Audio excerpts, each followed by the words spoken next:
सावन के महीने की जो अष्टमी होती है, शिव महापुराण की कथा में और देवी भागवत में वर्णन मिलता है।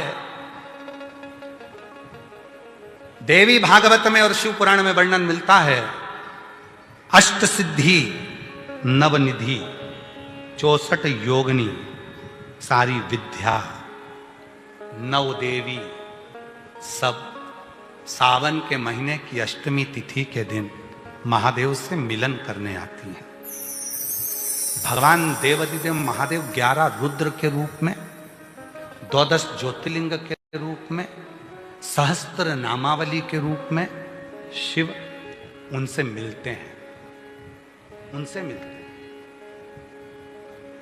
वो समय होता है प्रदोष का समय, शाम का समय, जब सावन के महीने की अष्टमी तिथि पड़े, चाहे वो उजाले की पड़े चाहे अंधेरे की पड़े, अष्टमी तिथि पड़े, शाम के समय 2 दीपक, एक लंबी बत्ती का एक गोल बत्ती का, शिव के मंदिर में अपनी कामना कर कर, जो बच्चों को अच्छी नौकरी चाहिए या कोई बीमारी का हल चाहिए या धन की कमी है या कोई समस्या है, एक लंबी बत्ती, लंबी बत्ती किसके लिए है?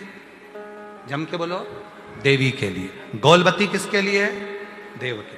2 बत्ती घी की, गोल बत्ती को जलाओ पहले, फिर लंबी बत्ती का जो दिया हो उसकी बत्ती का मुख गोल बत्ती की ओर हो, वो बत्ती अपनी ओर नहीं हो। समझ में आ रहा है ना सबको? जो बत्ती होती है, जब भोलेनाथ जी को भी मालूम है आज ये वाली कथा बाचेगा जब ये दिया आ गया हो। ये जो बत्ती का मुख है, देखो ये दिया, ये लंबी बत्ती, ये गोल बत्ती, तो ये जो गोल बत्ती है आपने यहां जलाई और ये लंबी बत्ती जो है ना, इसका मुख गोल बत्ती की ओर हो। 64 योगिनियां, अष्ट सिद्धि, नवनिधि, 9 देवियां, सारी विद्या। शिव जी की जो गोल बत्ती है, शंकर क्या है? ज्योतिर्लिंग, ज्योतिर्स्वरूप। मां दुर्गा क्या है? ज्योति स्वरूपा। क्या कहते हैं? ज्वाला महारानी की, ये ज्योति के रूप में। जब हम गोल बत्ती के सामने अष्टमी के दिन प्रदोष के समय पर लंबी बत्ती का दीपक, पहले गोल बत्ती का दिया जलाया, फिर ये लंबी बत्ती का मुख उधर की ओर कर कर दीपक को जब हम प्रज्वलित करते हैं और अपनी जो कामना दोनों दीपक के सम्मुख में करते हैं, वो कामना पूर्ण होकर ही रहती है। पर करना क्या है? दोनों अष्टमी पर, सावन के महीने में जो उजाले पक्ष की अष्टमी आएगी उस पर भी करना है, और जो अंधेरे पक्ष की आएगी उस पर भी करना है। बड़ी सुंदर दीप बनाया है, जोरदार ताली बजाओ जिसने बनाया।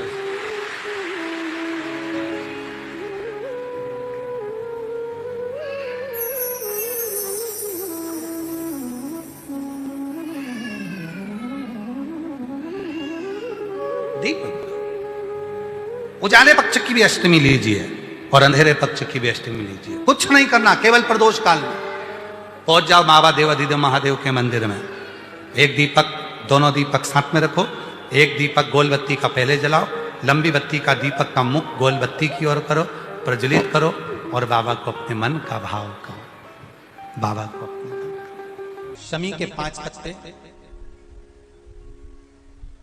बेलपत्री के 5 पत्ते, बेर के 5 पत्ते। क्या क्या चीज है जरा जम के बोलो? शमी के 5 पत्ते, बेर के 5 पत्ते और बेलपत्री के 5 पत्ते। महाराज, श्रावण महीने की दोनों अष्टमियों में से कोई भी अष्टमी, यह भी जरूरी नहीं है कि सोमवार की ही अष्टमी चाहिए। श्रावण महीने की दोनों अष्टमियों में से कोई भी अष्टमी को बेर के पत्ते पर लाल चंदन, बेलपत्री के पत्ते पर पीला चंदन, शमी के पत्र पर केवल कोई चंदन लगाने की जरूरत नहीं, सादा केवल एकदम कुछ भी उसमें लगाकर नहीं, सिंपल। पहले लाल चंदन वाले पत्ते, फिर बेलपत्री के पत्ते, फिर शमी के पत्ते शिवलिंग के ऊपर समर्पित कर कर उसको उठाकर वापस लाकर बेलपत्री के पेड़ के नीचे ही एक लोटा जल समर्पित कर कर पहले पत्ते चढ़ा देंगे, फिर लोटा भर जल समर्पित कर देंगे। उसी चढ़े हुए पत्तों में से 5 बेलपत्र को लेकर अपने घर आ जावे और अवधूतेश्वर महादेव, कौन से महादेव? अवधूतेश्वर महादेव। ये अवधूतेश्वर महादेव कौन से हैं? आपको कथा में कई बार वर्णन करा गया है। शंकर भगवान को क्रोध आया, ब्रह्मा जी ने क्रोध को लिया, समुद्र में डाला। उस रूप को क्रोध का एक रूप था, क्योंकि जो मदिरा पान करने वाले होते हैं, व्यसन करने वाले होते हैं, गलत काम करने वाले होते हैं, इनको सुधार करे जाओ। जितना तुम समझाओगे ये उतना कबूल होंगे। तुम बच्चों से कहोगे गलत लड़के के साथ रहना मत रहे, तो और ज्यादा क्रोध करेगा, और चिड़चिड़ करेगा, और अपशब्द कहेगा। तो ये क्रोध को संयमित कर देगा। अवधूतेश्वर महादेव, अवधूतेश्वर महादेव का स्मरण कर 5 पत्तों को लेकर आइए। कुछ समय बाद जैसा जैसा समय की अनुकूलता मिले, आप किसी मदिरा का पान करने वाले या किसी व्यक्ति को वो पत्ते दोगे या प्रसाद के रूप में दो तो अच्छी बात है, नहीं तो उस पत्ते का थोड़ा थोड़ा भाग भी प्रतिदिन मात्र 21 दिन तक अगर थोड़ा थोड़ा भाग भी दे दिया जाए तो धीरे धीरे धीरे धीरे मदिरा पान, व्यसन, गलत आदतें छूटना प्रारंभ हो जाती है और वो शंकर की शरणागति ग्रहण करते हैं। महाराज शिव अर्चना, ये तो अभी अभी लोगों की थोड़ी सी सोच गलत हो गई। ये दुनिया के लोगों को ये तो मालूम नहीं है भगवान शंकर के लिए, हाँ शंकर भगवान के पास में भांग रहती है, शंकर भगवान के पास में भांग रखी हुई होती है। शंकर भगवान का भांग का श्रृंगार होता है, क्योंकि उसको बूटी के रूप में, औषधि के रूप में लिया जाए। पर कोई कहे कि शंकर भगवान भांग का नशा करते हैं, तो ये संसार के लोगों को समझा देना कि शिव भांग का नशा, मेरा भोलेनाथ भांग का नशा नहीं है, शिव नशा। जब आप किसी कार्य के लिए आगे बढ़ रहे हो और वो कार्य हो ही नहीं रहा, बहुत प्रयास कर लिया आपने और वो काम हो ही नहीं रहा, अथक प्रयास कर कर थक गए, तब घर से जब निकलो तो एक विचार कर कर निकला, मुख से कहकर निकलना कि आज मैं इस कार्य के लिए जा रहा हूं और मेरे साथ मेरा महादेव जा रहा है। कौन जा रहा है? महादेव जा रहा है। वापिस आओगे, ज्यादा से ज्यादा ये होगा 15 दिन, 20 दिन, 25 दिन, 30 दिन लगेंगे। जो कार्य कर कर आए हो उसका रिजल्ट आपके पक्ष में जरूर आएगा, क्योंकि महादेव को आप साथ लेकर जाते हैं।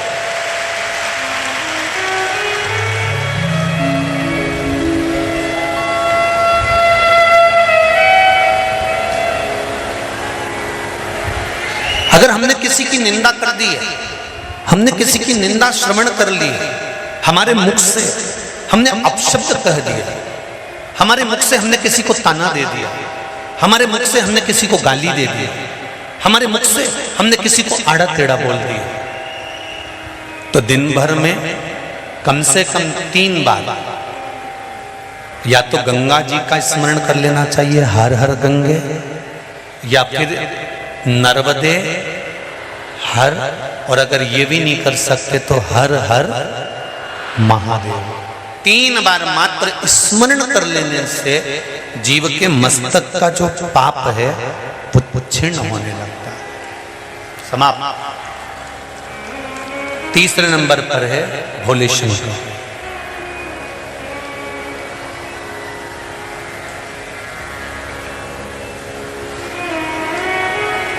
बहुत तेज क्रोध आ रहा,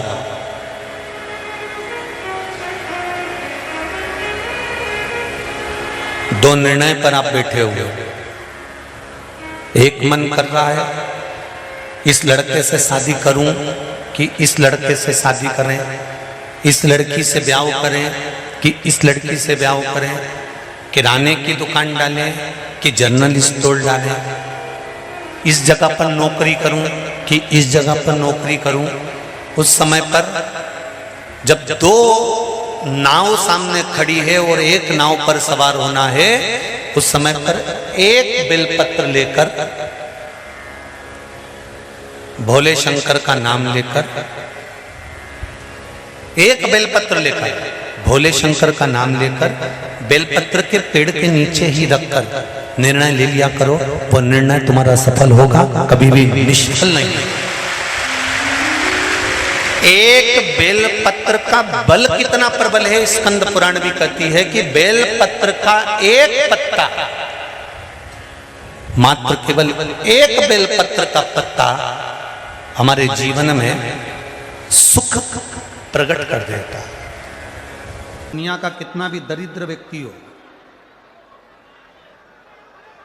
चाहे दुनिया का कोई व्यक्ति ऐसा हो जिसका कभी व्यापार चलता ही नहीं हो, उसने 50 बार बदल के देख लिए, फैक्ट्री चली नहीं रही, जिस काम को करने के लिए जाते हैं वो काम टल जाता है, आज की जगह कल, कल की जगह परसों, परसों की जगह नरसों, काम होता ही नहीं। बेटा बेटी का संबंध करने जा रहे हैं पर हो ही नहीं रहा।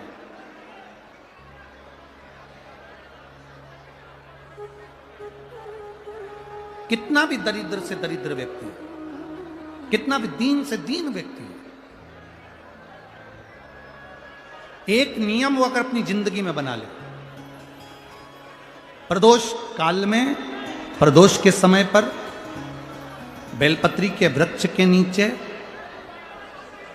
एक बार जाकर नमन करना, और प्रदोष काल में शंकर भगवान के मंदिर में दिया लगाना, ये 2 चीजें अगर वो 3 महीना भी लगातार कर ले तो उसके जीवन में कभी कोई समस्या आ ही नहीं सकती, कोई दुख आ ही नहीं सकता। एक नियम बना, जैसे जिस नारी को, जिस पुरुष को, जिस बच्चे को, जिस बड़े को चर्म रोग हो जाता है, चमड़ी सफेद पड़ने लगती है, जब चमड़ी सफेद पड़ने लगती है, चर्म रोग जैसा जब हो जाता है या चर्म रोग उसको घेरने लगता है, चमड़ी जब सफेद पड़ने लगे या चमड़ी काली पड़ने लगे, या चर्म रोग सोराइसिस जैसी बीमारी तक के लिए है हमारा।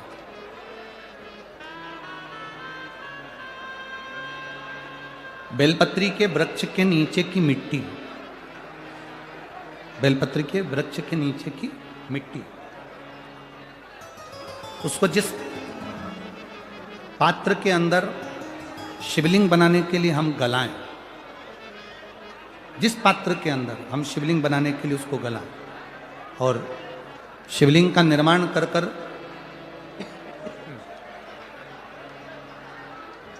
हम बेलपत्री के वृक्ष के नीचे उसका पूजन करें, उसका विसर्जन करें, और बेलपत्री के नीचे की जो मिट्टी है जिस पात्र में गलाई जाती है, उस पात्र के पानी का स्नान, उस मिट्टी का थोड़ा सा भाग अपने शरीर पर लगाकर, जहाँ सफ़ेद चमड़ी हो रही हो या श्वेत चमड़ी हो रही हो वहाँ लगाकर, और उसका स्नान करना यदि हम प्रारंभ करें। परंतु प्रदोष जैसे अपन शंकर भगवान के मंदिर जाते हैं, दर्शन करते हैं, पूजन करते हैं, उसी तरह बेलपत्री के वृक्ष के नीचे की मिट्टी को गलाकर हम शिवलिंग का निर्माण करते हैं। स्नान करना या शरीर पे लगाने के साथ में सबसे ज्यादा जरूरी है शंकर भगवान के उस शिवलिंग की पूजन करना, पार्थिव लिंग की पूजन करना। लगभग 2 शिवरात्रि निकलेगी महीने की, और बाबा जहां जहां से चमड़ी सफेद हो रही होगी वहां वहां से धीरे धीरे बाबा अपने असली रंग को देना प्रारंभ कर देता है। इतना बेलपत्री के वृक्ष की पार्थिव लिंग निर्माण और पूजन की उस मिट्टी का इतना वर्णन हमारे शास्त्र करते हैं, इतना वर्णन। कैसा नीला कलर का पुष्प होता है, देखो छोटा है थोड़ा हमारे हाथ में, ये फूल का बेटा है, ठीक है, पूरा फूल नहीं है, ठीक है, फूल का बेटा है ये छोटा सा। अच्छा दिख रहा है, काय आस्था वालों दिखाओ तो सही, दिखाओ जरा बाजू में, और थोड़ा सा पास कर दो तो सबको नजर आ जाएगा, ठीक गया। शंख पुष्पी अपारिजात भी बोला जाता है इसको, ठीक है। हर हर विराजो विराजो। तो एक पुष्प अपन कहते हैं, हमारे भगवान देवादिदेव महादेव को, भगवान शंकर को बड़ा प्रिय है ये पुष्प। अब किसी से पूछा जाए, आप कह रहे हो कि शंकर भगवान को ये नीला फूल, ये शंख पुष्पी भगवान शिव को इतनी प्रिय क्यों है, भगवान शंकर को इतनी प्रियता क्यों है, कोई से पूछे तो वो बताए चाहे ना बताए, पर शिव महापुराण का संवाद कर रहे हैं। कंठ में स्वयं मां जगत जननी ने 10 विद्या में से एक मां को याद किया, और मां तारा का एक स्वरूप मां सरस्वती के रूप में विराजमान हो गया। कंठ में रहने से विष की तपन के कारण, कंठ में रहने से विष की तपन के कारण उनका स्वरूप नीला पड़ गया।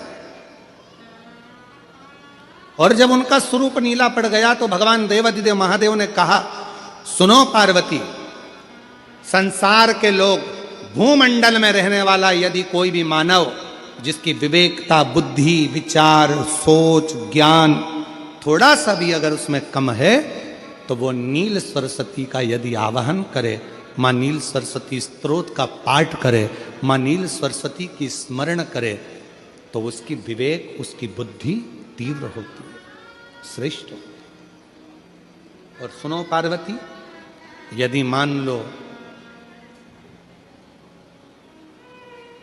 कोई नील सरस्वती का स्तोत्र का पाठ नहीं कर पाए, आराधना नहीं कर पाए, साधना नहीं कर पाए, स्मरण ना कर पाए, अगर कोई बच्चा एक शंख पुष्पी पुष्प को समर्पित कर कर जलाधारी पर, और एक लोटा जल यदि वो समर्पित करता है, और उस जल का आचमन कोई बच्चा नित्य प्रति करता है, तो वो बच्चा धीरे धीरे विद्वत्ता धारण करता ही जाता है। जो याद करता है वो भूलता नहीं। ये मां नील सरस्वती की कथा है।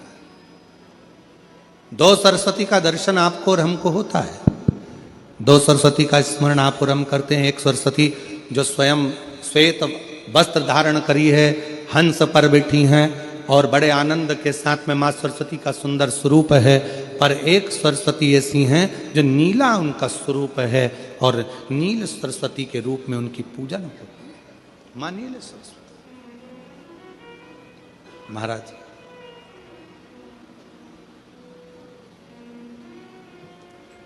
जैसे कोई कोई बच्चे ऐसे होते हैं कि जन्म लेने के बाद में उनकी राल टपकती रहती है, विद्वान नहीं हो पाते, पलंग पर पड़े रहते हैं, पांव हाथ काम नहीं करते हैं, और डॉक्टरों का इलाज चलता रहता है, पर वो रिटर्न नहीं आ रहा है। ये इनको बढ़ाओ ना। बच्चों की मुख से राल टपकती रहती है, विद्वत्ता नहीं रहती, माइंड थोड़ा सा कमजोर होता है, और शरीर भी उनका थोड़ा शिथिल रहता है। शरीर तो कई लोग कह देते हैं कि ये बच्चा थोड़ा जल्दी जन्म ले लिया, इसलिए ऐसा हो गया, प्रीमेच्योर हो गया, ऐसा हो गया, वैसा हो गया। दवाइयाँ भी चलती हैं, इलाज भी चलता है, पर उसका कोई लाभ नहीं मिल पाता, और वो बच्चा पलंग पर पड़ा रहता है, राल टपकती रहती है, बुद्धि काम नहीं करती। छोटे छोटे, भले वो 20 साल का हो गया, पर 8-10 साल के बच्चों जैसी उसमें विवेकता होती है, बुद्धि होती है। मेरा निवेदन है उन माताओं से, थोड़ी मेहनत आपको करना पड़ेगी उस बच्चे के लिए। अष्टमी, नवमी और चतुर्दशी 3 तिथियां पकड़ कर रखना। कौन कौन सी? जम के बोलो। अष्टमी, नवमी, चतुर्दशी। ये 3 तिथियां ऐसी हैं, चतुर्दशी अमावस्या की भी और चतुर्दशी पूर्णिमा की। अष्टमी नवमी अमावस्या की भी और अष्टमी नवमी पूर्णिमा की। ये वो तिथियां हैं जिन तिथियों में मां नील सरस्वती का स्तोत्र का पाठ कर कर एक शंख पुष्पी पुष्प, एक अपारिजात का पुष्प जलाधारी पर रखकर 7 बार अगर जल का पात्र से जल चढ़ाया जाए और उसी जल को कटोरी में झेल लिया जाए, उस जल को 3 दिन तक लगातार यदि सुबह दोपहर शाम रोज उस बच्चे को देना चालू करिए, उसके हाथ पैर भी काम करना प्रारंभ करेंगे, उसकी बुद्धि भी काम करना प्रारंभ करेगी। जो वो पलंग पर पड़े पड़े राल टपकाता रहता है, उसको लोग कहते हैं कि 18 साल का हो गया और दिमाग केवल 10 साल का है, 5 साल का है, उसमें धीरे धीरे बुद्धि प्रबल होना प्रारंभ हो जाएगी और वो भी एक दिन कार्य करना प्रारंभ कर देगा। जिसको प्रीमेच्योर बच्चे भी कहते हैं। लोग कहते हैं ये बच्चा जल्दी हो गया था, ये बच्चा बीमार पड़ गया था, बचपन में इसको कोई इंजेक्शन ऐसा लग गया था, बचपन में ऐसा हो गया था, बचपन में वैसा हो गया था, गर्भाशय का जल उसके मुख में चले गया था, तो ये बच्चे की ऐसी गति हो रही है। उस बच्चे के लिए अगर आपके आसपास के क्षेत्र में भी कोई बच्चा ऐसा है तो उसको मां नील सरस्वती का स्मरण जरूर कराएं।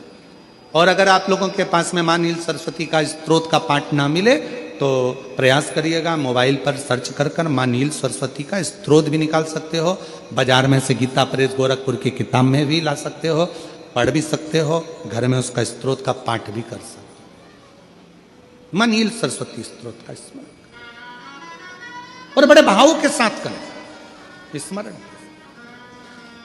और कोई कोई माताएं कह देती हैं, कोई बच्चा कह देता है मम्मी मुझे याद नहीं होता, याद करता हूं परीक्षा हॉल में जाकर भूल जाता हूं, मैं कुछ पढ़ता हूं बाद में जाके भूल जाता हूं, स्मरण में नहीं रहता। तो उनसे भी निवेदन है, आप मां नील पाठ नहीं पढ़ सकते, स्तोत्र नहीं कर सकते, संस्कृत में नहीं पढ़ सकते, तो मां नील सरस्वती के नाम से अष्टमी, नवमी और चतुर्दशी के दिन एक शंख पुष्पी पुष्प को, नीला कलर का जो फूल होता है बेल में लगा होता है, जो शिव जी को अति प्रिय होता है, उस पुष्प को आप जलाधारी पर रख दीजिए। जलाधारी जानते हो ना सब लोग, शिवलिंग पर नहीं, जलाधारी पर रख दीजिए और जल चढ़ाना 7 बार प्रारंभ करिए।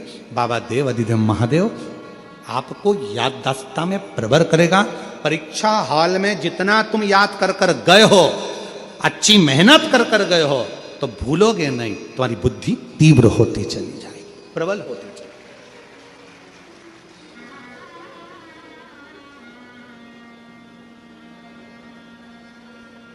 आजकल आयुर्वेद में आप लोग अगर आयुर्वेदिक दवाइयाँ लेते होंगे, आयुर्वेद वालों के पास यदि जाते होंगे, तो वो भी अगर बच्चा पढ़ने में कमज़ोर है, बुद्धि से कमज़ोर है, तो उसको शंख पुष्पी की चाय पीने का भी कहते हैं।